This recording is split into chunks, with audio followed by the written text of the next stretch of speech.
قرض بیرونی تاجیکستان بیش از 3 میلیارد دلار، اما قرض داخلی از بودجه بیش از 8 میلیارد دلار. آزیا پلوس از قول اگنتی آماری نزد پرزیدنت جمهوری تاجیکستان نوشته است که تا 1 اکتبر سال روان قرض کارخانه و تشکیلات‌های حسابات دهنده نزدیک 87 میلیارد سومانی 8.2 میلیارد دلار را تشکیل داده است. موضوع استفاده برق این شب و روز در تاجیکستان داغ است. از یاردمچان پرزیدنت گرفته تا معاونان نخست وزیر و وزیران و رئیسان کمیته های دولتی به نزد مردم رفتند تا به گفته خودشان ساکنان را به استفاده صرفه‌جویانه برق دعوت کنند. مردم میگویند به این هم برق را با احتیاط استفاده میبرند، زیرا نرخش به گفته آنها بلند است.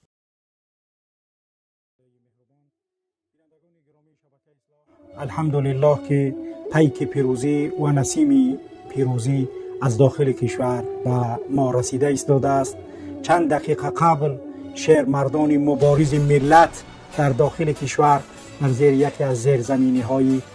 شهر دوشنبه از پایتخت تاجیکستان برای ما نوار فرستادند که در آن از پیک و نسیم پیروزی آگاهی واضح و روشنی داده ایستاده است و ما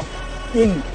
خوشخبر و این نواری که برای ما ارسال داشتند آن را تقدیم شما می نماییم و بدانید و آگاه باشید که ملت تاجیک انقلاب و پیروزی این ملت علیه این دیکتاتور و علیه این ظالم عصر امام علی رحمانوف ان شاء الله که در راه است و همین خیل نوارها کنید تا اینکه ملت را آگاه نمایید و این ظالمان بدانند و آگاه باشند که آنچه بر روی اینها میگویند پیشوای ملت و اساسگذار صلح و وحدت دیگر آن روزها گذشت و ملت بیدار شده است و انقلاب حتمی و شدنی است.